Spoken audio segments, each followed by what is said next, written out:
তো হ্যালো বন্ধুরা, সবাই কেমন আছো? আশা করবো সবাই খুব ভালো আছো। তো বিগত 2-3 দিন ধরে ভিডিও আসছে না, তার কারণ কী বলো তো, অ্যাকচুয়ালি আমাদের তোমরা জানো যে ঘর হয়েছে, তো ঘরের ছাদ দেওয়া হচ্ছিল, তার কাজ করতেই আমি ব্যস্ত। তো চলো তোমাদেরকে দেখাই আমাদের ঘরের ছাদটা।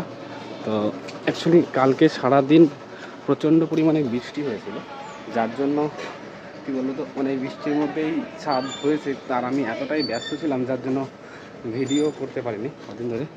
তো এই দেখো ফাইনালি মানে ছাদ কিন্তু হয়ে গেছে, এই যে ছাদ কমপ্লিট। বিগত 6 মাসের যে কষ্ট তোমরা জানো, 6 মাস ধরে ঠিকঠাক করে পড়াশোনা করতে পারিনি শুধুমাত্র আজকে এই ঘরটার জন্য।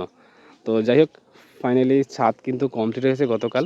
আমি যদিও কোনো ভিডিও করতে পারিনি, সেই কারণে ক্ষমা প্রার্থী।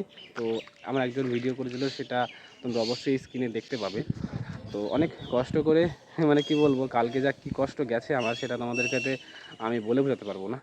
তো যাই হোক, ফাইনালি ছাদটা কমপ্লিট হয়ে গেছে, এখনও ঘরের কাজ অনেক বাকি।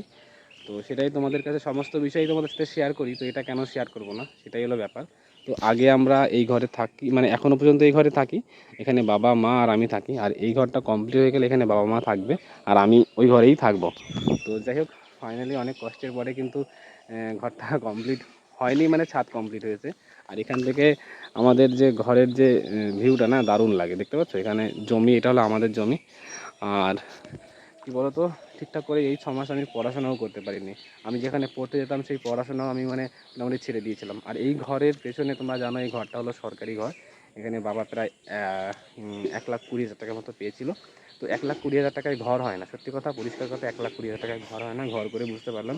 তো আমার প্রায় 4-5 বছরের সেভিংস মোটামুটি 1,00,000 টাকা ছিল, সেই টাকা প্লাস মা কিছু দিয়েছিল, সেই টাকাতে এই ঘরটা হয়েছে।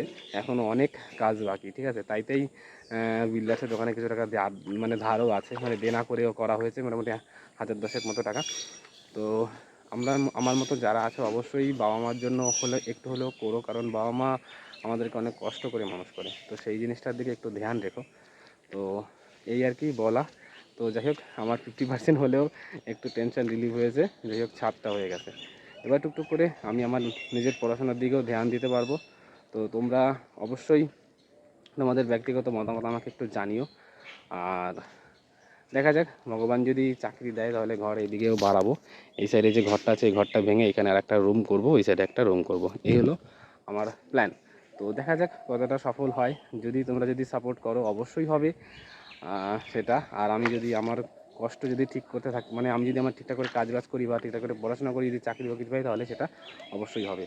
তো যাই হোক, সবাই মন দিয়ে পড়াশোনা করো। আজকের ভিডিওটা এখানে শেষ করছি, কারণ তোমাদের সাথে এই ভিডিওটা আমার শেয়ার করার দরকার ছিল, আমার মনে হয়েছিল, তাই শেয়ার করলাম। তো যাই হোক, সবাই ভালো থাকবে, সুস্থ থাকবে, আর মন দিয়ে পড়াশোনা করো।